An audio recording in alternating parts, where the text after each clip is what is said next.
It's Thursday, September 27th, and you're listening to the Geek at Geek News Central show number 803, sponsored in part by GoDaddy.com. Our September special for all new and existing GoDaddy customers, get up to three .coms at $5.99 each using promo code 599geek. Hey, folks, I got a great show lined up for you. I'm back from Japan. I am a little dragging, but I got a little bit to talk about tonight on the tech side. Lots to cover. You guys know what comes next. Strap in. Here it comes. All right, people, I need a go, no-go for the Geek News Central podcast. Digital archive recorders. We're go fly. Microphone. We're go fly. Video feed. Go. Web browser. Go. RSS data stream aggregator. Go fly. Interflux Toddism suppressor. All right, I'm confused. Host readiness check. Welcome to the show. Welcome to the show. The Geek News Central podcast is a proud member of the Tech Podcast Network. If it's tech, it's here. All right, ladies and gentlemen, we are ready to go. Cue Todd in 5, Button, who's got the button? 4, There's no cause for alarm. 3, Everybody hold on to something. 2, Just press the button. 1. Aloha and welcome to Geek News Central, coming to you as live as it can be from the beautiful state of Hawaii via the Geek News Central studio overlooking Greater Honolulu. Hey, everyone, welcome to the show. Of course, I'm absolutely glad to be home. It's been a very, very busy couple of weeks with 4 shows on the road, 1 show here when we did show 800, but I'm going to be home for a little bit. Matter of fact, I'm going to be a self-imposing mini vacation over the next 4 or 5 days. Just kind of going to try to take it as easy as I can, stay away from the computer, take a little bit of a break and kind of recharge my batteries. But don't worry, the show will go on as it normally does. We'll have Saturday Morning Tech here this coming Saturday. Get our guests lined up. We'll have a great show for you that. And I've got lots of things starting on October 1st. The 8th Annual Podcast Awards kickoff. We'll talk about that here in just a few minutes. Of course, I want to give a warm welcome to the Ohana and to the listeners from around the world. Thanks for tuning in, staying subscribed, being here, and being part of our family. We want to give a cordial welcome to our insiders as well, those of you that are insiders. And those of you who want to become insiders, you can do so at geeknewscentral.com/insider. So let me go ahead and see if I can. Oh, I didn't start that little doodad. There's one thing that there's always something I forget to do when it's time to start the show. And I didn't start the little screen replicator that allows me to show all of you that are actually listening to this or watching the show. It allows me to bring that up. But I want to encourage you to get over to geeknewscentral.com. And the writers have been just cranking. And as a matter of fact, I set a limit each month on how many articles each writer can write, largely to maintain my budget. And the writers have almost hit the max for the month already. So I'll have a nice writer's bill to pay here in a couple of days. But we'll talk about some of these articles that they've written up recently. And one of these articles got some incredible traffic. One of the I think it's already off the front page, but was picked up by some news sites overseas, and it went, man, it was huge. Almost 500,000 hits to a single article. I think that's the most hits I've ever had to a single page. But hey, when you're over on the website, really, it's real easy to get subscribed to the show. You're going to find the iTunes link there. Even if you come there with your mobile device and just click on the little iTunes icon, that'll load the podcast app in your iTunes. If you're on iOS 6, it'll load up, or even on the current version of iOS, it'll load up the subscription. You'll be able to hit subscribe right there in the app. And that's kind of a cool way to guarantee you get subscribed. If you miss more than a couple of shows, though, it'll quit automatically downloading. So definitely stay in tune with us by subscribing to the newsletter. The newsletter is how I reach out to you after each show. I send you the full list of all the articles I'm going to talk about during the show today. And it's the show notes really are also duplicated at gncshownotes.com. So if you don't want the email in your inbox twice a week, you can go over there and pick them up anytime. Beginning everything sequential. So what I talk about first in the show is at the top of the list and so forth. So again, make sure you check out Geek News Central and all our great writers. They're doing great stuff over there. And of course, if you missed the show live, which most of you do because it's recorded in the middle of the night for where many of you are located, you can watch the show on the Tech Podcast channel on the Roku, Boxy, Samsung Smart TV, Google TV. Matter of fact, it may not be on the Samsung Smart TV right now. We're in the process of revalidating the apps because of every year they make us go through that process. We got a couple little bugs we got to work out. But irregardless, Google TV, Boxy, Roku, so forth, that's a place to go. You can contact me, of course, a multiple of ways. And let me sure I got the right button here. At Geek News on Twitter. The email address is geeknews@gmail.com. Of course, our hotline is always open at 619-342-7365. Tonight, we're doing something for it's for the first ever. I'm actually streaming on 3 streams. We're pushing to Ustream. We're pushing to live stream, and the live stream ads free. Unfortunately, they don't make it an easy way to give you a link to that page. So if you're watching us on live stream, you found us because of the live stream interface. Not anything that I could do anyway else because it's a unique URL every time and total pain in the butt. But we're always live at live.geeknewscentral.com and up on our Amazon Flash Media server, which, of course, is ad-free, too. So 2 ad-free live streams and 1 ad-supported stream, which I don't make no revenue on Ustream. And it's kind of like my on the third of the list now. The the live stream and the Amazon stream is the best. So we're up on live. So don't forget to get over to techpodcast.com. I don't talk about that enough. We got lots of great shows over there. And if you haven't been there in a while, I think one thing that I should reiterate here, and I haven't done this in a while, all the shows, including this show, Family Safe, we've got lots of great content at Tech Podcast. Matter of fact, the Gadget Professor, who's produces his show here at Geek News Central, has just put his show up. And we got Waves of Tech. We've got there's all kinds of articles. We got Jeffrey Powers up there. Got an iPhone 5 article. Recording shows on your PC. So a variety of different shows are just up. Everything on the front page is the most, I guess, for better words, the freshest shows that are on the network. So definitely check out all the shows over at techpodcast.com. And of course, we're a proud member over there and part of the network of shows that work together. So let me go ahead and take care of a little business here before we get into just a few topics I have before we get into the regular show stuff today. Hey, GoDaddy's been a longtime sponsor here of the show, and they really, truly keep the lights on. And we've had a great deal this month of September. We're just about ready to push out and lose this special code that's going on. And what I really need you to pay attention to here is you're going to get these .coms, these 3 .coms for $5.99 each by using the promo code 599geek. So again, it's a special offer. You get up to 3 .coms by using that special promo code. Now, if you're over on the actual GoDaddy site, when you click on that link on the in the show notes, it'll talk about the offer and how the details work for it. But if you're not looking for domains, don't forget GoDaddy has websites and hosting. They've got a full selection of tools, servers, dedicated virtual website builders, stuff for small businesses. And a lot of people overlook a lot of the web tools they've got. They've got stuff for search engine optimization, email marketing. You can build an online store. You can do web-based email, fax through email, online storage, online calendar. They've got code signing certificates. And we got SSL certificate coupons as well. So all these extra services, plus, of course, the domain names that GoDaddy offer is absolutely fantastic. It's a one-stop shopping place for all your internet online needs. And don't forget, by going over to geeknewscentral.com/GoDaddy, you can find all of the special offers. And, of course, all of my everyday non-expiring codes.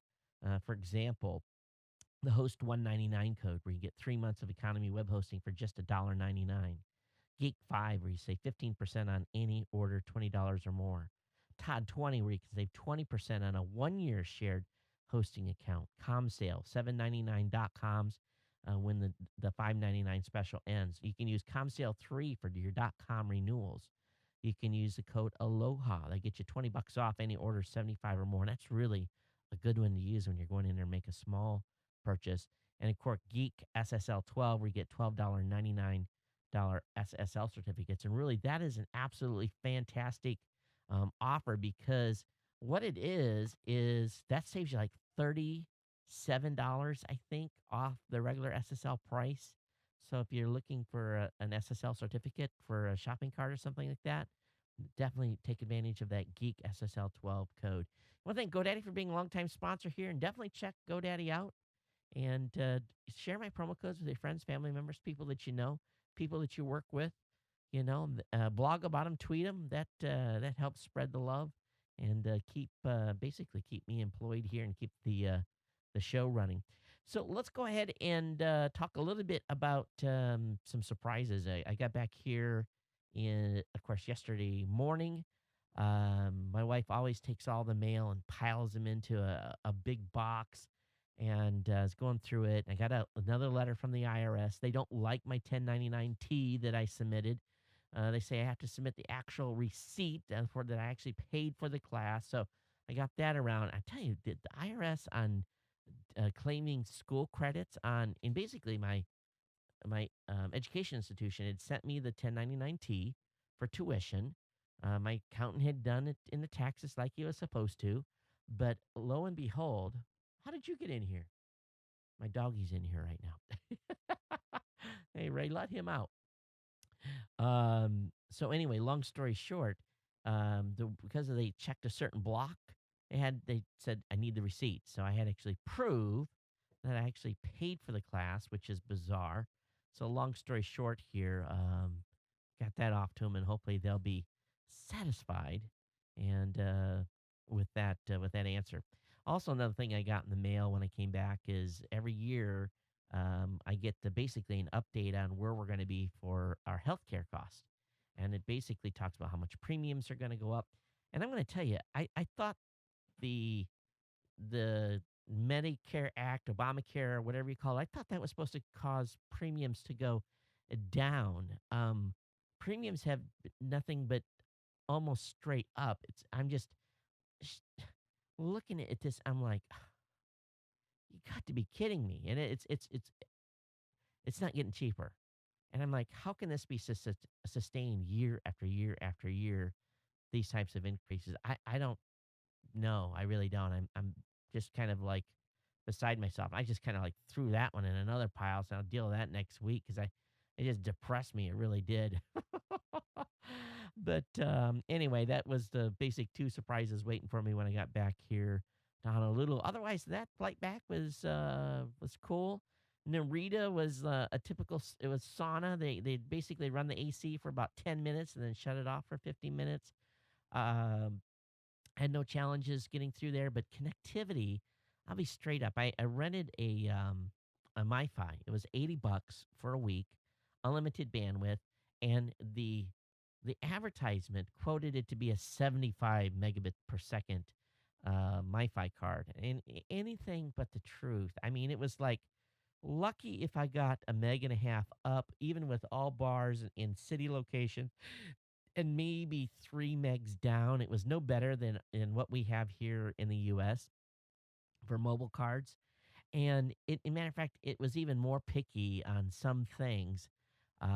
Trying to send email through some SMTP or STMP servers didn't work. So there was just some weird things that happened. And I tell you, I got home and I'm like, I'm on my fast internet.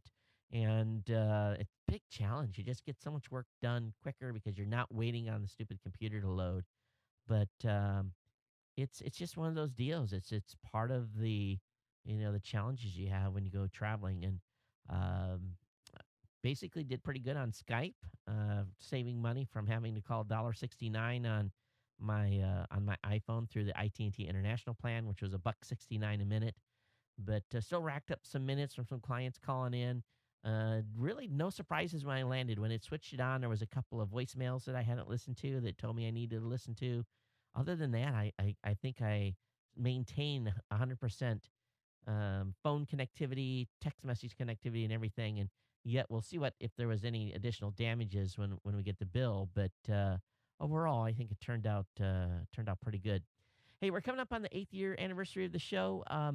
This is one thing that I don't know if we're going to do anything special or not, but I've had a couple of differing dates on when the show actually started, and I've actually went back and I had originally thought that October 3rd or 4th was the first date of episode 1, but I think because I deleted episode number 2 because of some copyright stuff that was in there, um, the show may I don't know. I have to look at the exact date. I'll get it to you, but someone pointed out to me they didn't think Geek News Central was the longest running podcast. They think Don and Drew has got uh, that authority, but I don't think they. I think they kind of died for a while. I don't think they were doing it consecutively.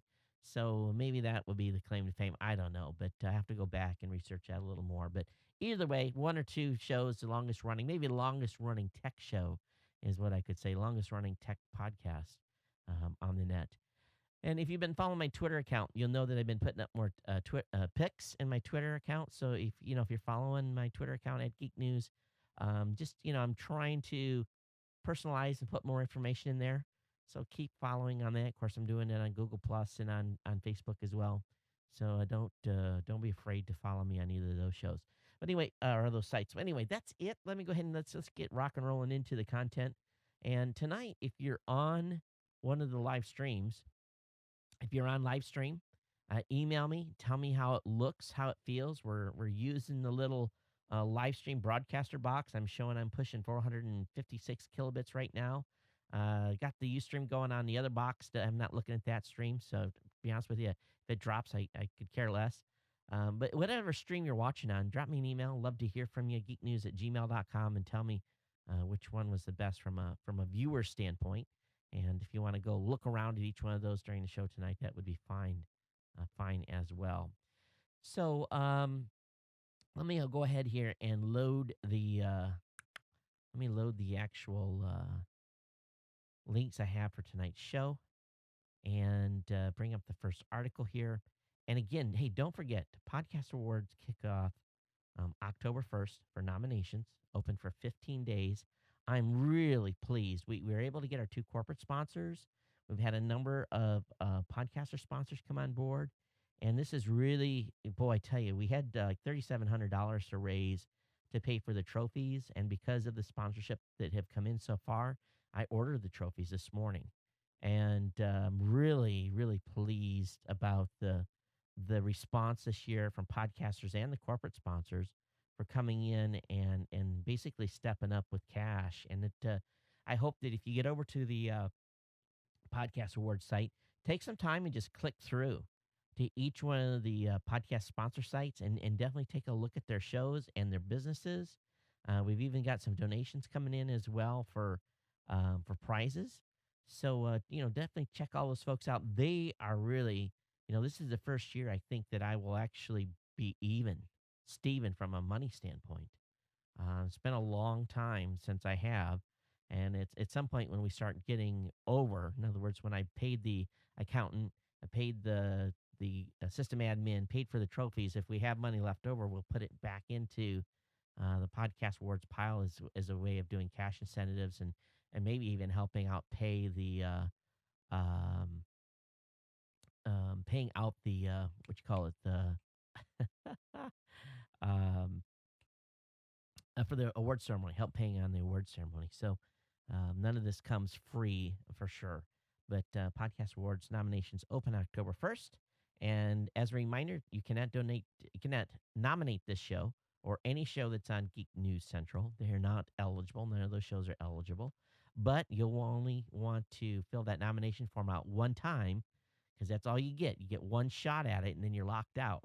So take your time and fill in the categories that you feel are deserving.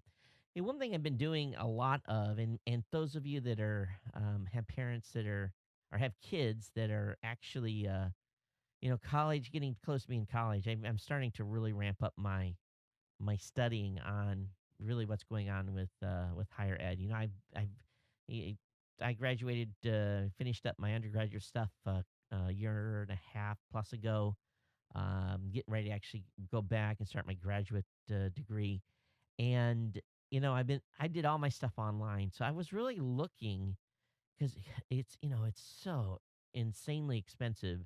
So I'm looking at the tech sites. I'm looking for information on who's doing online, what kind of degrees they offer, what the price delta is, and there's a couple of sites that are actually starting to promulgate in the space.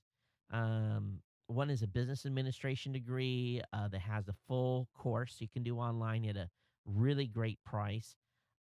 Cheaper than anything, but with an accredited college just back in California. But the selection so far of the actual degree paths is very, very limited to maybe a handful of degree paths. A lot of liberal arts stuff, and I got a couple of kids that are not liberal arts type. They are, I got a kid here that's like heavy robotics, science, math. He probably, if he plays his cards right, can get a good ride into one of a real big mainstream college. But my daughter, she's changing mind, different types of things. She has an idea, but I'm just kind of doing this research. I'm just surprised that the college stuff, especially from well, here's the problem. If you can almost all the schools have some sort of online presence, but you can look at the pricing, and the pricing is no different for online. It's a small delta, maybe 10% less if you go online. And so these tuitions for some of these schools is simply incredible. I mean, beyond anything that I don't know how people can pay for school, to be honest with you. $45,000 a year for tuition. Someone has got to be smoking some serious crack. That is like ridiculous kind of money. And even state schools, here in Hawaii, we're fast approaching 15K a year for University of Hawaii. And there's just got to be a better way. We're in this digital world. Isn't it time we moved, undergraduate stuff, especially the first couple of years? And I know some of you say, you're going to need the experience. You're going to have to go. And, what we got to do is make sure that they come out with a degree, but without owing someone for 20 years, And they're talking about the amount of debt people are carrying on student loans. It's just not my idea of a good time. Um, so as I've been reading these different articles, I come up with one today that was by McGraw Hill, where the exec talked about age grouping in schools, and this is primary lower education, K through 12, and saying that online platforms like Khan Academy are already starting to flip classrooms across the country where students learn at their own pace. And I think that we're at a time, and I don't know why there's not more. And partially I know what it is. It's accreditation issues.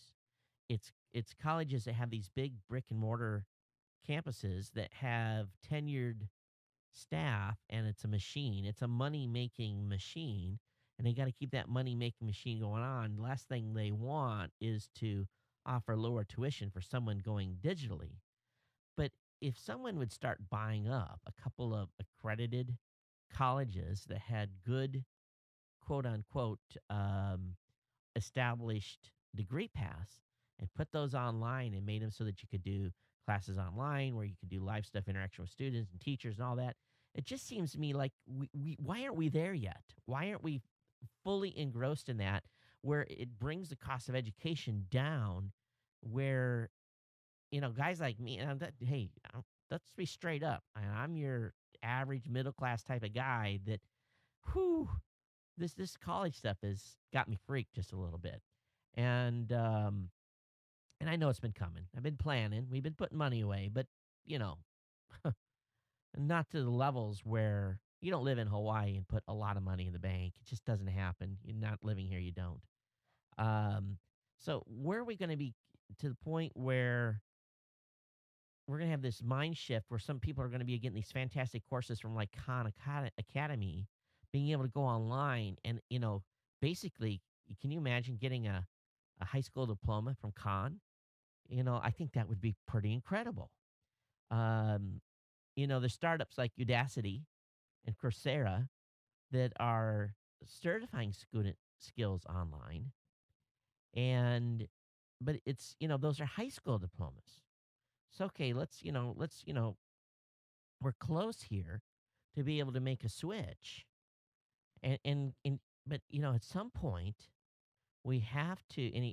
Here's some more stuff about universities. You've got Princeton University, University of Maryland, Stanford, some great schools there. And of course, some schools are putting their stuff online for free and making their courses available. But the problem is, you can take all those courses online and attend free, but you're not going to end up with a certificate. Now, I was a high school grad and I didn't get my degree for 25 years, and I did okay, but I joined the military. So, I just love to hear your guys' feedback, what you feel about where we're going with higher ed, especially undergraduate degrees out, post K through 12. And what do you think's holding up the whole online thing and bringing the cost down? You think about the number of people that are in my situation every year that are got kids getting ready to go into college, and we're not rich by any means, and I don't like debt. I abhor debt in a big way.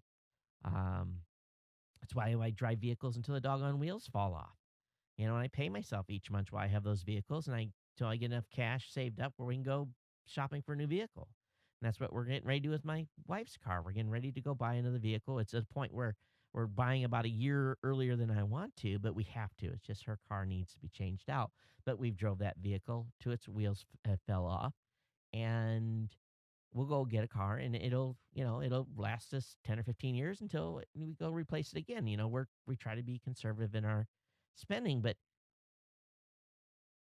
this whole college thing, it just throws a whole curveball at you. You're thinking, where am I going to get an extra, you know, this extra amount of cash? And it's not happening fast enough for me, because I think that this online thing is the way, but there's got to be billions of potential revenue dollars for someone that really figures this thing out. But I like the McGraw Hill exec talking about competency based versus seat time training. And, so digital education has got to have a place. And I think it has the potential to change the world further than it has already. So, but again, maybe the degree's not the way. Maybe you self teach yourself programming or whatever, and you go work for a startup and off you go. Which I know a lot of folks do. But love to hear your guys' feedback on this. Geeknews at gmail.com. Voicemail hotline is 619-342-7365. We're moving on here to a little more techie article. Facebook is basically kind of defending itself on some claims that they had as many as 63.5 million active users in China. There's been folks that have basically stepped back and said, no, we don't think that number is exactly right. Events were started when eMarketer raised the eyebrows of a lot of people and said, he basically gave those type of numbers. And they talked about Twitter's active users, 70 million in China. And they were actually claiming 125 with Facebook and so forth. But they went through, and people have done a lot of analysis on this, and they really don't think, with the basic tenets going on in China with the firewalls and everything, that these figures are anywhere near normal from a subscriber standpoint. And so, I don't know why sure, China is this emerging economy, and it is, it's got everybody's cash right now because everything's being built there. And, they got huge issues on themselves trying to keep 25 million new people being employed every year. That's the growth rate they have to sustain in order to things kind of falling off the cliff. But, um, with that market, you would think that 63 million would not be a big number for Facebook, but with the firewalls and stuff and so forth, it really is. And, but I'm just kind of curious how these companies plan on reaching those users and what they're trying to do. They're definitely not interacting with, they're interacting with people in China and their friends and people they know. So it's not like there's this cross linking going on too much. But interesting that people are always kind of like looking at these different companies' numbers and figuring out where the biggest audiences are. And we all know that it's probably a big number, but I don't think anybody really knows what the number is. So it's kind of interesting to watch the speculation. In a more privacy standpoint, the Justice Department documents are showing huge increases in warrantless electronic surveillance. The documents released today by the ACLU that were obtained from the Justice Department reveals that law enforcement agencies are increasingly monitoring Americans' electronic communications and doing so without warrants. The document handed over by the government only after months of litigation are the Attorney General's 2000 and 2011 reports on the use of what they call pen register and trap and trace surveillance powers. And to give an example, and I don't know if this number's in thousands or if this number's just in raw numbers here, because I show a chart where in 2004, there was less than 100 as compared to 2010, 2011, where the numbers rose to 500 and 700 total um, pen registers and trap and trace. So these were email and internet authorizations. And then there was electronic surveillance that, it was in tens of thousands. So here's another report that shows that the original orders for pen registers and trap and trace devices used to spy on phones increased by 60% from 23,535 in 2009 to 37,616 in 2011. This affected about a total number between 20 and 47,000 people, which is pretty incredible. The number of folks that are actually being looked at by the Justice Department. That's a big number. You think about that and how many people that they're actually looking at, basically using devices to look at phones and basically um, do surveillance on folks. So that's a pretty big number here. That makes you go, doesn't it? Shows you that there's potentially a lot of folks out there that are doing bad things that the government thinks need to be watched. But again, these are warrantless electronic surveillance, and these aren't ones where there were actually warrants issued. So these were actually stuff that was done without a warrant. So that makes you go, wow. And how many of those, you just wonder what the actual number of true warrants were as well. I'd like to see a comparison with that. And moving into the TV space here, Dish is said to be talks with the Viacom about internet TV. So Dish is talking to networks, Viacom, which is, of course, folks behind MTV, about offering their channels over the internet. And this is a service that they say could shift the economics of pay TV industry.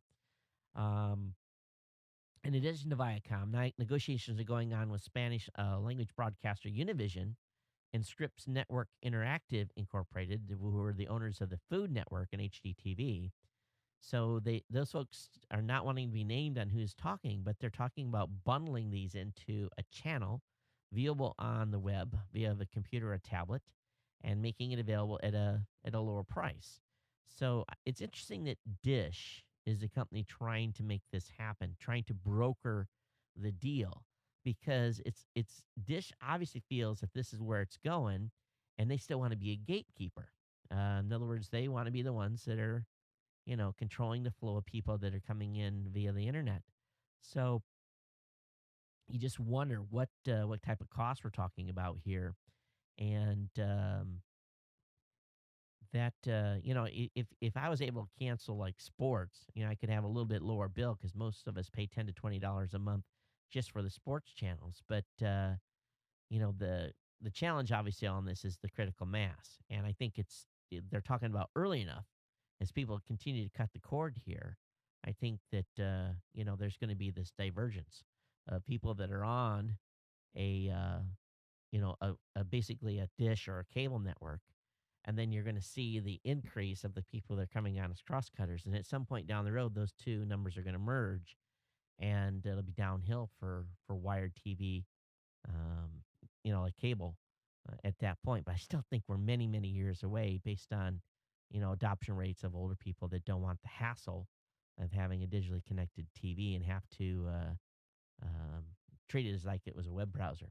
And that's where Apple TV comes in. So we'll see where this leads as time goes on. But it's interesting to see that Dish is having these discussions. All right, Curiosity has found an ancient stream bed on Mars, and this is pretty big.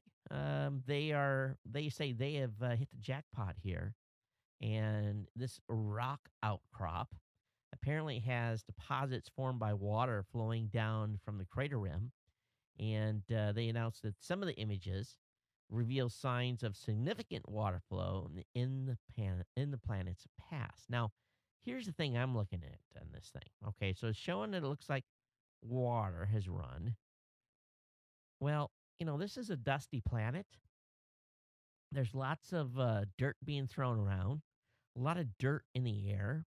Um, how long ago did this really happen? If you think about this, okay, uh, you take a little dry stream bed, and you don't you run no water through it. How many years would it take, especially when you're like dealing in dust bowl conditions, for that stream bed to be kind of filled up? But they say this is what they found, so I'm sure the science will prove thus as well. But time will tell, and I'm sure we're going to get lots more cool science from Curiosity.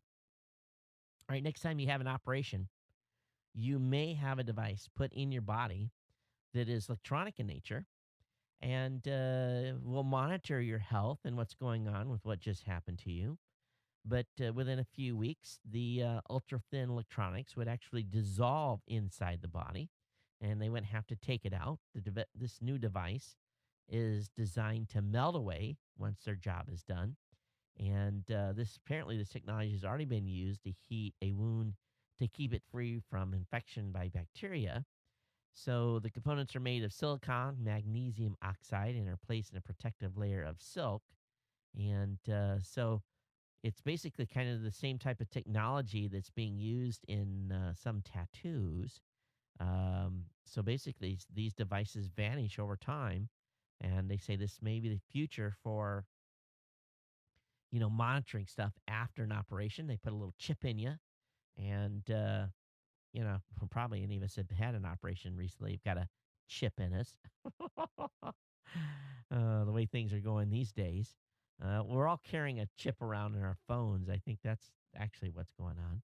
But melt in the body electronics apparently are pretty close to being on the market and being used on a regular basis. So pretty cool. And this, of course, article over on bbc.co.uk. All right, you guys know I'm using app.net, and not too frequently yet, waiting to get this a little bit stream here. But app.net is, and of course, app.net is the challenger to Twitter, and it's supposed to be an open ecosystem for people to develop on and to not worry about Twitter pulling the rug out from underneath them.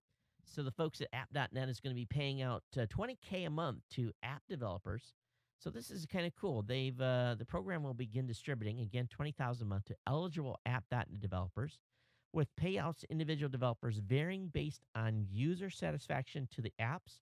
And app.net founder Dalton Caldwell laid this out in a company blog post detailing the program. And basically, the goals of the program is to financially reward the development of great app.net applications. So this is kind of cool that they're using some of the money they raised in the Kickstarter to essentially turn that around and use that to pay the people that are actually developing for the platform. So I think it's pretty awesome. All right, how many moms do we have listening to the show that have sons? Well, here's a little interesting fact that they have found. They find that women who have had sons apparently the sons leave male DNA traces in the mom's brain. Now that sounds kind of ooh. So this is really gives a whole new meaning to things going on during pregnancy. But a new study shows that male DNA, likely left over from pregnancy from a male fetus, can persist in a woman's brain throughout her life. And although the biological impact of this foreign DNA is unclear, the study did find that women with more male DNA in their brains were less likely to suffer from Alzheimer's disease, hinting that the male DNA could help protect the mothers from the disease. doesn't help us fellas, I guess. I guess we're all us guys are don't get any of that. We've got the male DNA coursing through us, but we still get Alzheimer's. But apparently, it helps the moms in protecting from Alzheimer's.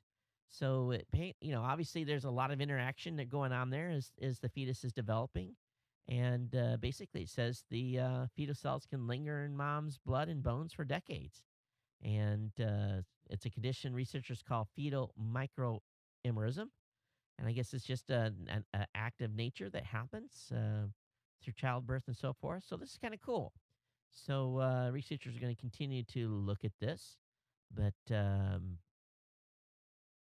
it is an interesting move here. So moms that have boys, you have a less chance of um, getting Alzheimer's. Now, my grandmother, who had four girls, two boys, she definitely had the Alzheimer's dementia going on at the end, and my grandfather didn't. He was sound mind all the way to his death.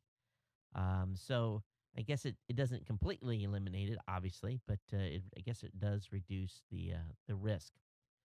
All right, the folks over at A Data have basically outshone another company, and they're developed a 8.9 millimeter thick portable USB 3.0 drive.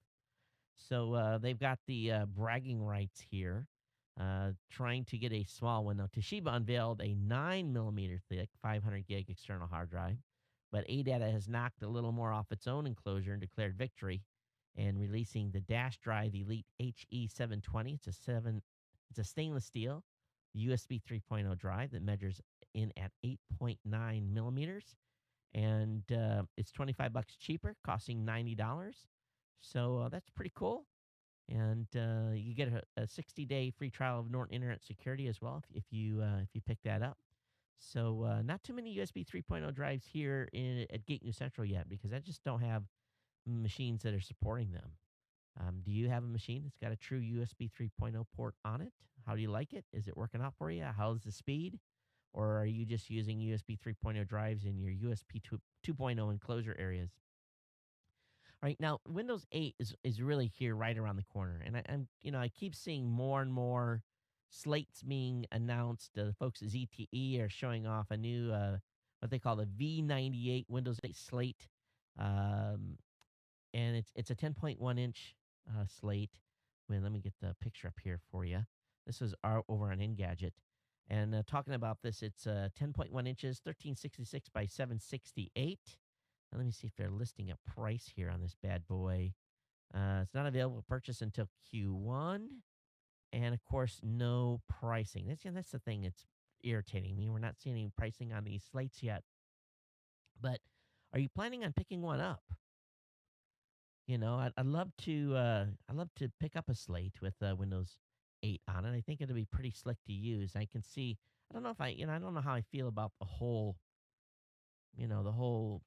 Metro design that they're using, but we'll see how that happens how that is when Windows 8 comes out. Now, I do have a question, a little poll here, a little internal poll.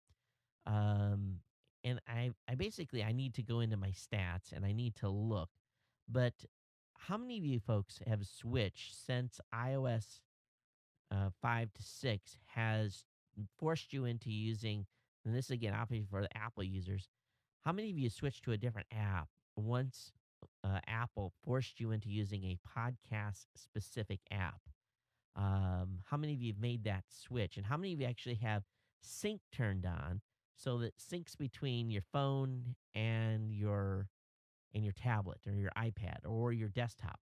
How many of you are actually doing that syncing? I'd really love to hear from you. Um, Basically, I'm investigating some traffic increases and so forth. I'm trying to get a handle on how many of you are actually doing that. And if you didn't switch, are you using a different app? Did you go out and find a different a podcast app? And if you did, which one are you using? Love to hear from you. Drop me an email here at the show, obviously at geeknews at gmail.com. Or you can just tweet me at Geek News as well with a link to the app in iTunes. This time of year, I start kind of making sure that all my stuff. I'm making going through a list of things that I'm going to need for the Consumer Electronics Show, making sure that what we broke at last year's show gets reordered. I had a couple of headsets go bad, and and I got to thinking about where's all my memory sticks, and I'm missing like four of my high speed memory sticks, and they're not cheap. They're getting cheaper. But Kingston, I saw today, has announced what they're called their SDXC cards, and the prices aren't bad. There's 64 gig drives or 64 gig cards are $80, and I was paying 80 to well, I was paying 100 plus for a class 10 card that was just a standard SD category 10 card before. So actually, I'm thinking, wow, maybe I'm going to be able to get those other cards cheaper. But these cards are pretty amazing here. And they're going to go great with many of you that have these high speed digital cameras. But you also make sure it's compatible as well. So I got to do some testing and see if my JVC camera can handle it. But I like the decrease in SD card prices because I'm going to have to buy some replacement SD cards this year because what we do is we put when we're using the JVC cameras, each team that goes out for 3 hours, they go out with three cards. They don't fill more than one card because there's 32 gigs and they'll hold quite a few interviews, and then we just kind of rotate them over time. I think we had so many people in the mix last year that we just kind of lost a couple of cards. We got all the data in, but none of them all got back in the central box before I shipped everything home. I'll probably find cards when we get back to Vegas and unpack some stuff, but can't go shopping for cards once you're there. So anyway, if you guys are picking up SD cards, what are you seeing on just standard pricing and classes of drives that you're buying? All right, RIM, of course, that's the folks behind BlackBerry. It posted quarter two earnings of $2.87 billion in revenue, and they had less losses than what was expected. They only had $235 million in losses and 2.87 billion in revenue. That's not bad. You really think about that. They're still cranking out some good cash earnings. I just don't see people carrying around Blackberries and stuff anymore. It's kind of I just wonder how long this can continue. I guess it's larger overseas market, I guess. So, all right, let's go ahead and switch gears here. We're going to talk. They're already advertising Black Friday deals. We're not even in October 1st yet, and they're already talking about deals that are apparently going to be coming out. Well, apparently on Black Friday, you're going to be able to get the Sprint Galaxy 3. It's going to be $49.99 on 11/23/12 only. So if you're really thinking ahead, it's probably with a 2-year contract, obviously, and with Sprint, that might be a consideration for you. That Galaxy 3 is pretty doggone nice. It really is. And for $49, saving 150 off might be worth the 6 or 7 week wait here to Black Friday. But who wants to go out and shop on Black Friday? Not I. One thing I've been watching, one thing I've been playing around with now more is seeing how viable it is to do live interviews and live streaming via a mobile phone. Connections are getting pretty quick. Verizon with the iPhone 5 and LTE. If you're in an area, there should be no issue in doing real nice live streaming. So I've been looking at different ways to really kind of rig up some phones and actually run some alternate streams from CES as a test this year. Thinking if I rent the live stream bags, they're $2,300. Do I really want to go that way? And I'm thinking, well, maybe we'll just go with iPhone 5s and see what we can do with those. Now, one thing I'm also experimenting with is, and I got it right here, the iFi. It's these are wireless cards that are also storage media. So I got a 4 gig Wi-Fi here. I'm going to be playing around with, and what I'm really doing, and is maybe someone can help me out here. I want to do for CES this year. I want to do a live blog. And I really was impressed with what The Verge does on their live events. If you go over to live.theverge.com, you'll see their live streams. And what they do is they got one guy that's writing and one guy that's taking, or maybe a couple of people writing, and one guy that's taking pictures, and they're automatically sent to the site and indexed and put up online, and actually put they actually put a watermark on as well. So really what I want to do is we're snapping pics at CES this year.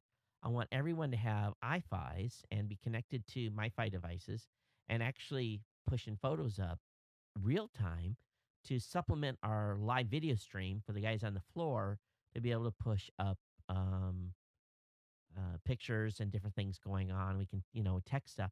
There's a variety of different services, commercial services that you can use, but I really want to roll my own. I want my own live blogging stream. And I just thinking this can't be that complicated to code. And if anyone's looking for a project that wants to help me out with this, I'm willing to pay for some development dollars on this. So let me know. Drop me an email, and I'll cover this at the beginning of the show for a couple of shows in case, basically get the word out to everyone. But really looking to do a live blog and basically kind of do it the way The Verge does it. And this cannot be that complicated to do. And I'm going to start experimenting with this wireless iFi and see if I can make some things happen with some off the shelf code. But I really think I'm going to need to do something custom. The BBC is starting to do live video spots with cameras and stuff, and I think that's um, part of the thing that I've been seeing more is a lot more live stuff being done via cell phone, and it's just quick stuff. Quick little shot, 2-3 minutes here, 2-3 minutes there, little targets of opportunity. And if you can do those, you can do little quick interviews or talking with people, and basically have not only have pictures sent up, but videos sent up that just go up and get dropped, the little short ones, maybe not super high quality. It kind of gives this instant gratification for people that are watching the live video stream, and they kind of watch then the live blogging stream that's below it, and kind of get it allows them to have a full interactive thing and keep people on the site longer.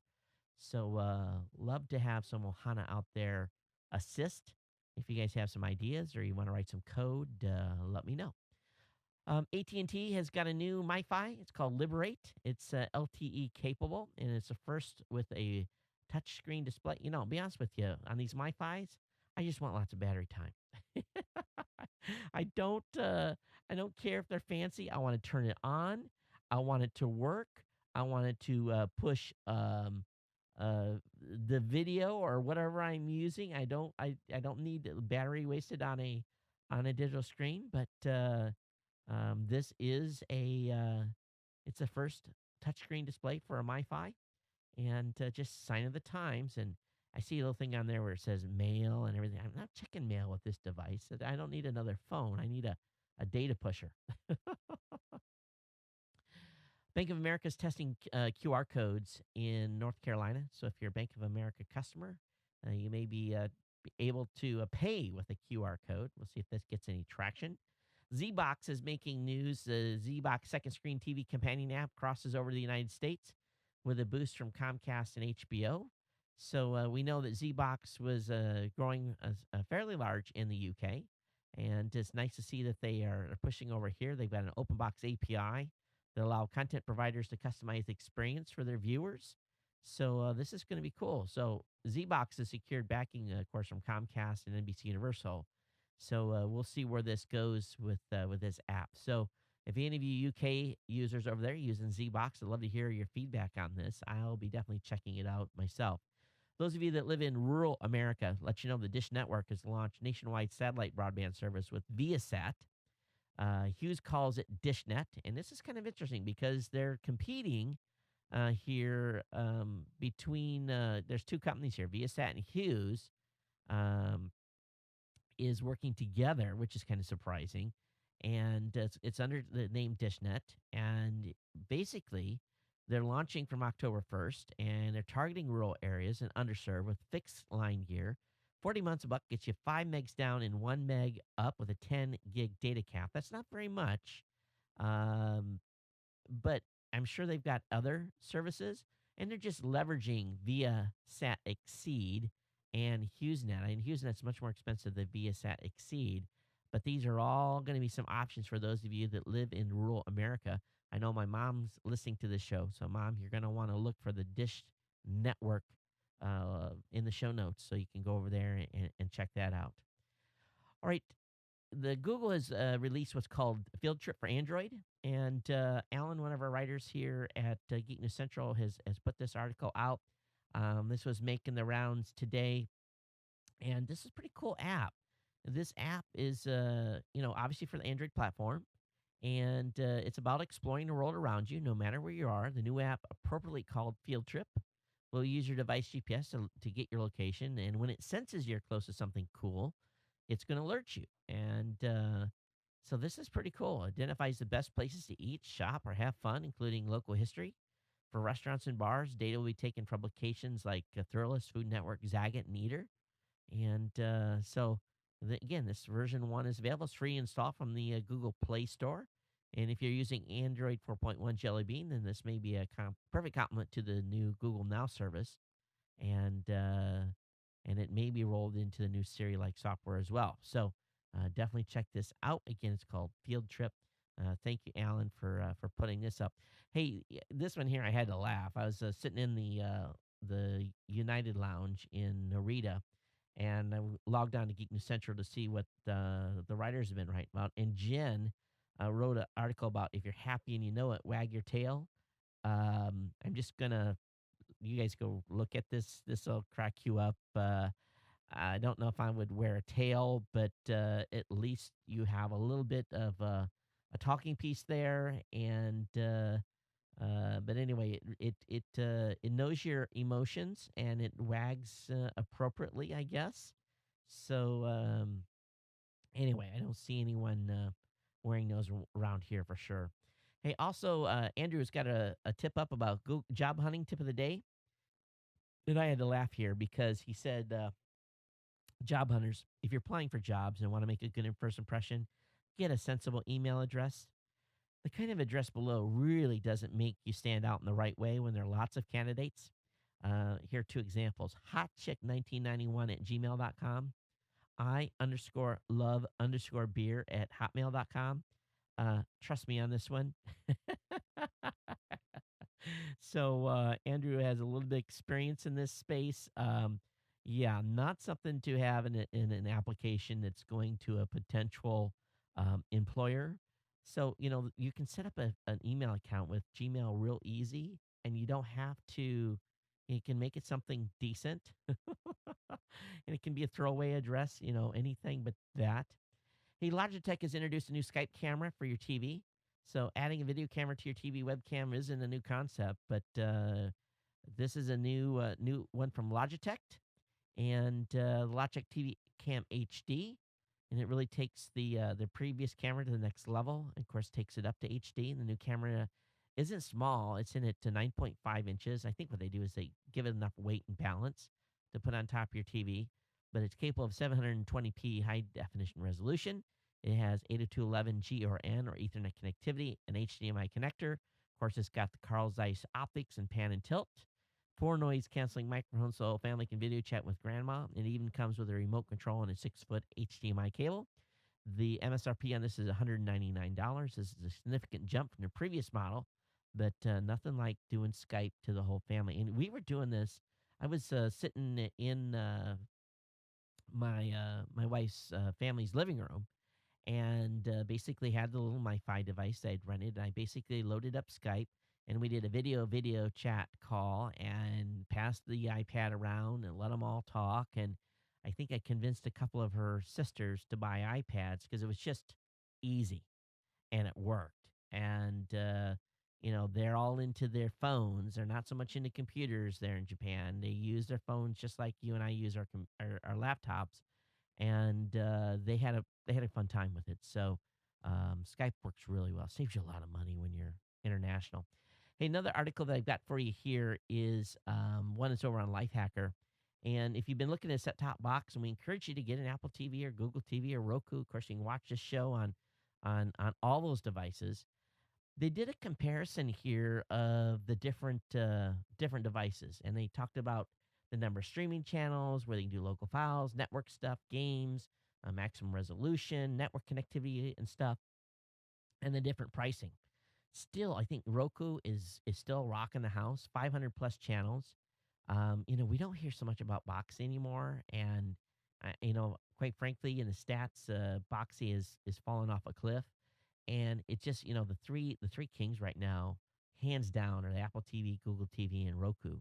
And I know you guys can't see this chart. Actually, let me see if I can blow this up. There we go, a little bigger one. But you can't go wrong with that Roku at $59.99, and the Apple TV at $99. Of course, Google TV between 99 and well, all the way up to 13.99. That's built into a TV. But there's also the WDTV Live. See, they don't even have the Samsung stuff listed here, which is kind of surprising. But anyway, I think that if you don't have a set-top box already, you should consider one, and it's a cool way to watch lots of alternative content for sure. All right, let's talk about Facebook and their latest tracking stuff. If you want to opt out of Facebook's attempt to track everything you do, even offline, they've got some new privacy settings. And I'll have a link up in the show notes on how to do that. So you definitely want to keep your online and offline data as separate as possible. Um, so, be careful where you're getting loyalty cards and what you're signing up for and so forth, because, we talked about the data logic group earlier in the week. And, this stuff is getting a little bit off the chart on how they can track you. And, I even think sometimes cash isn't hardly safe anymore because I think you just by entering the store, they know you're there. But anyway, I'll have a link up in the show notes on that on how to fix up um, basically your privacy settings over on Facebook. All right, Boxy's opened up Cloudy to everyone and adds a desktop uploader. Cloudy is Boxy's private video sharing app for the iPhone. It's now available to anyone. The company will also add a desktop uploader as well as improved web UI. Storage is still free for a limited time. So basically, you can put up a video and it'll automatically push to the Cloudy app, and basically get into Boxy real easy with video. So, and again, Cloudy is from the folks at Boxy. So I think it's just their way of trying to increase the utilization of the Boxy platform. But anyway, this is kind of a cool thing for maybe people that have Boxy app. Hey, one thing I used to do time to time when I was in the Navy, especially when I was running a shop, sometimes the sailors would be sailors, and we would get a little bit too carried away on our language, a little bit too many cuss words. So what we would do is sometimes is every time someone said a predefined word, they'd have to put a quarter in a cup, or we'd put a buck in a cup, or there would just be certain fines that people would have to pay. And it was kind of this group pressure type thing where you're actually um, you were in there and someone says, "Oh, you gotta pay the cup." And then what we would do with the money is we'd have a shop party, buy pizza or something, and basically use it to as a way to try to curb the language. At the same time, basically have a little slush fund for to buy some pizzas to bring in and have a little shop party. So if you want to break a bad habit and you've got the right support system around you, try that sometime. Put a dollar or a quarter in a jar every time you do something that you're trying to break. And if you stick to it, I guarantee you it'll be just like any other habit. It'll go away soon. And have everybody ever have anyone try to steal a sandwich out of your lunchbox that you carry to work? Well, there's some new anti-theft lunch bags that those of you who are listening to have got to see. And those of you that are watching, you need to look up at the screen. But this plastic bag is quite interesting, isn't it? And it makes it look like your sandwich has got mold on it. And I can almost guarantee you that it's a little weird, that people may be a little bit intimidated. You'd have to keep quiet about it, because someone that's really bent on taking your lunch will probably know that you're trying to employ some sort of a tactic. But you can get 8 for $25. They're currently sold out online. But I'm going to tell you how to protect your lunch. And I'm not saying that I ever did this, but when my dad was had a construction company, we kept having stuff. And of course, we'd leave the lunch boxes in the trucks, in the work trucks. Go to lunch, and our either cookies or snack, or usually our sandwich was there, but usually our snack stuff would come up missing. So when that happened 2 or 3 days in a row, my dad was basically like, "All right." He told my mom, "Why don't you make up some X-Lax cookies?" And basically, the way to resolve this type of a conflict in your office when someone's trying to, how should I say it, snag some of your stuff out of your lunchbox, is take a whole box of X-Lax and use that in a standard cookie batch, and then put 4 or 5 nice, really nice cookies in your make them really irresistible. I can absolutely guarantee you that after that day, no one will ever touch your lunchbox again. And you'll figure out rightly quickly who was the instigator of being the cookie or snack thief. All right, California law has passed to halt employer snooping on social media. Governor Jerry Brown signed a privacy policy making it illegal for employers to demand employees' usernames and passwords for social media accounts. Doesn't mean that they can't look at them publicly, but you employers can no longer demand access to workers' online accounts. So there was over 100 cases that have went before the National Labor's Relation Boards involving employer workplace policies around social media. So this is good. So Senate Bill 1349 and its companion bill AB 1844 was signed, and of course there's a similar federal bill that's bouncing around as well. I've always been I got a few nice cameras here that we use for the show, um, but I'm nowhere near, not even close to being in a caliber to deserve or ever want to even buy one of the red digital cinema cameras. But these folks continue to make huge strides in some of the things that they're putting together, these 4K and 5K cameras and these modular systems. And, they are doing some incredible things in basically filming, and at a price that is, basically impacted a lot of companies. And so I'm definitely, for those of you that are into high production filming, this thing is absolutely amazing. And some of the stuff that they've been doing with the Red One and a variety of different cameras that they've been producing. But it's just they've made some major ground since 2007. I just saw this today, and I thought I would share it with you, and you guys can kind of take a look on where things are going in the digital cinema space. The New Zealand Prime Minister has apologized to Kim.com for spy bungle. Uh, New Zealand Prime Minister John Key has apologized to internet tycoon Kim.com over unacceptable bungle by government spies leading up to the arrest of the mega upload boss. He's also ordered agents from the Government Communication Service Bureau to review their cases over the past 3 years to check whether they were other instances of communications being intercepted unlawfully. And he says, "I want to apologize to Mr. .com and I apologize to New Zealand." Apparently, this GCSB is forbidden from spying on New Zealanders or permanent residents, and they've been asked by the police last year to monitor him, which they did. And when they questioned the police if they could legally monitor, the report said they were assured they could, even though the German national held a New Zealand residence visa at the time. So the basic state was an error. Now, the question is this going to affect his case? And that is yet to be seen, and there's no update on what that will do to impact the evidence that's been collected against him. Now, if you live in Portugal, file sharing for personal use has been declared legal in Portugal. So, hoping to curb the ever increasing piracy figures in Portugal, local anti piracy outfit ACA Poor reported the IP addresses of 2,000 alleged file sharers to the Attorney General last year.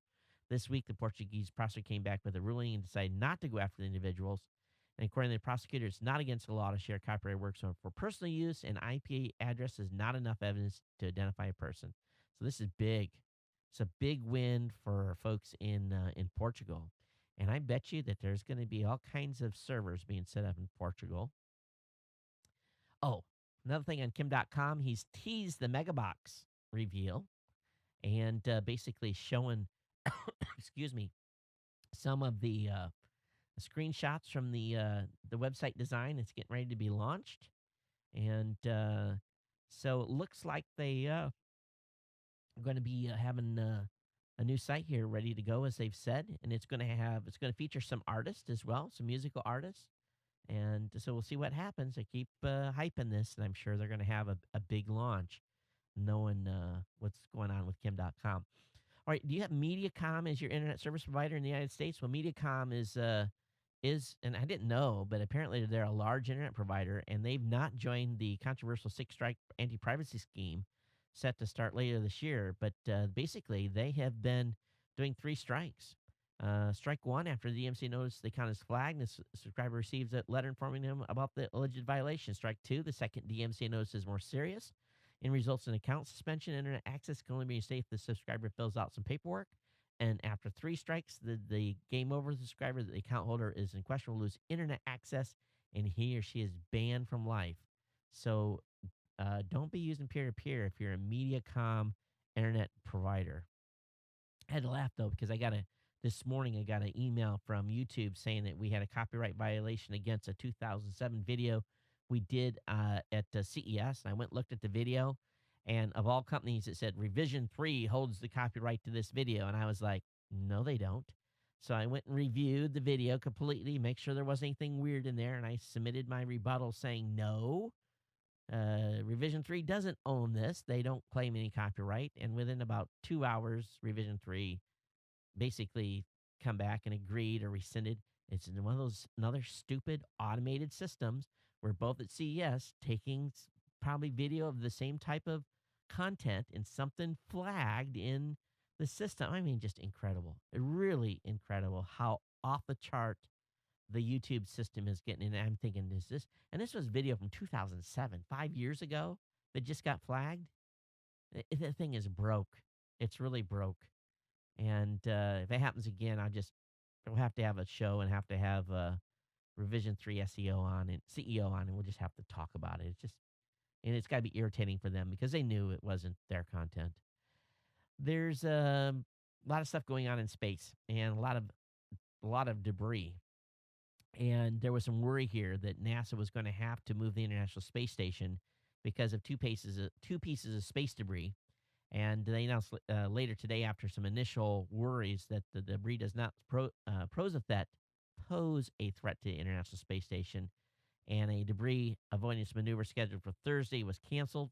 So, and they're also deciding whether or not to undock an ATV at this point. But at this point, there's no issues, and they can continue the mission. All right, we're getting along here in the show, so let me get this wrapped up. Hey, I'm glad I left Japan. Another super typhoon headed their way, and glad I'm out of there before that came waxing through. And I have to, the Chinese, they can't innovate nothing on their own. They have to copy everything. So today I laughed. There was leaked photos showing a new Chinese fifth generation stealth fighter. I'm looking at the lines on this thing, and I'm like, oh, well, it looks like they copied the Raptor. I'm sorry. Can't they do anything original? Why do they have to? Can't they? They have to copy everything. You know, it's just funny. Um, it just amazes me. It really does. You know. Of course, in Japan, there was all kinds of crazy stuff going on with territorial disputes over fishing rights with Taiwan, and it was all over the news there. So I wouldn't be surprised if there isn't a little bit of a shooting match that starts at some point. Last article is over from Gizmodo, talking about Google employees in foreign countries. You got to be careful. Apparently, Google executives are getting held in foreign countries that to have a beef with Google, and it appears to happen quite a bit. Google Brazil boss Fabio Jose Silva Coelho was detained by Brazilian police this week, and several other executives are still fighting court cases stemming from their ties to Google. Basically, they're just employees, and they're just locking them up. So, not a good thing to go in a country working for a company that is having issues where they're locking employees up. All right, let me look in the mail here real quick and see what we've got since the last show. And let me actually look at the date of the last show. That would have been on the 24th Hawaiian time. And we'll scroll down here. Got an email from Nigel. He said, "Hey Todd, we are getting some strong interest in mining in space. We have some private companies looking to explore, and now the U.S. government. All we need is the Chinese to put their foot into the ring, and we'll be off into space." He says, from a finance perspective, the easiest way to encourage long-term near space exploration is going to be minerals and hydrogen isotopes. The following the follow this follows the early exploration effects of the New World. Christopher Columbus funded his exploration of the Americas partly on promise of gold discovery. He says, since I already work in the mining industry, I'm hoping that before I retire, I can apply for a mining job in space. Who wants to join me? And he's got a link up here to a article on miningaustralia.com at miningaustralia.com.au. I'll have that link up in the show notes. Thanks for sending that over, Nigel. I got an email here from Michelle. He said, Rossell. He says, "Hey Todd, Growl 2.0 integrates Growl in with Mountain Lions Notification Center so they work with each other and also makes notifications clickable." Thanks, Richard, for that. Got an email here from Tim. He says, "Hey Todd, it seems that is why we're stuck with the new Apple Maps. It may be all Google's fault." He talks about why voice navigation, where Apple wanted it and Google wouldn't give it to them, may have caused the changeover. Irregardless, I think they made a bonehead move. And they could have just paid Google, but apparently they didn't want to. We also got an email here from Tim saying, deepest view of the universe achieved yet by the Hubble telescope. Do you think they use Lightroom to fix this image? Man, it sucks. I can't live to see Star Trek become a reality. It's got a link here about a CNET picture that Hubble looks back 13.2 billion years. Very cool. Tim also sent me a link to the Chinese aircraft carrier. Yeah, it's just for show. That aircraft carrier that the Chinese, they bought it from the Russians. The Chinese don't even have airplanes that can land on the thing. Okay, you got this new aircraft carrier. You've commissioned it, but you can't land airplanes on it. You can put a helicopter on it, but you can't. They're practicing, I guess, with some of their aircraft, but apparently they're not having much luck. It's basically just a big show. Yeah.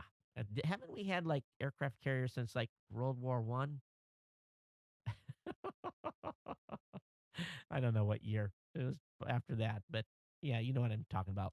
Got an email here from Frank. He says, "Hey Todd, I had a coworker of Scottish heritage. He used to say of Scotch whiskey, if the Scots had wanted there to be water in it, they'd had put water in it." I agree, Frank. Got an email from Henry. He said, "Hey Todd, aloha in the morning.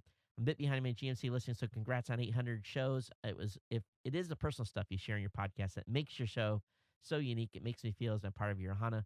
On a previous show, you mentioned you thought you were the longest running podcast. I consulted the Book of Knowledge. I believe the Don and Drew show has you beat. You also mentioned the freedom of speech as it related to the anti-Muslim YouTube video. The part of freedom of speech that sometimes people don't get is it doesn't mean that freedom of responsibility. I can say what I want. I should have the wisdom to not go out of my way to offend others.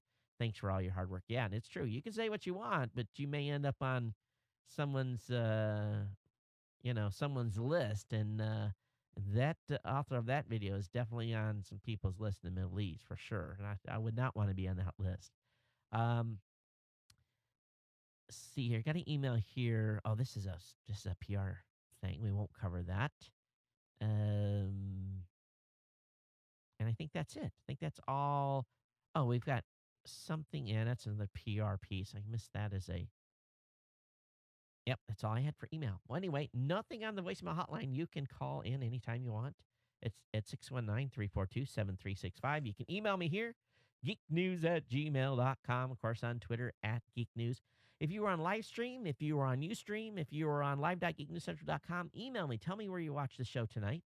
Tell me which one you like the quality better. And appreciate any of you that have hung out. It's been my pleasure to bring you a show today. And we're going to bring the show down. I'll put it in replay here on the Amazon side pretty soon. But we'll put the show in replay till tomorrow morning. It'll be midday Eastern Standard Time. But everyone else, thanks for being out here, and I hope you enjoyed the show. Take care. We'll see you on the next go. I'll see you on Saturday Morning Tech. Till then, aloha.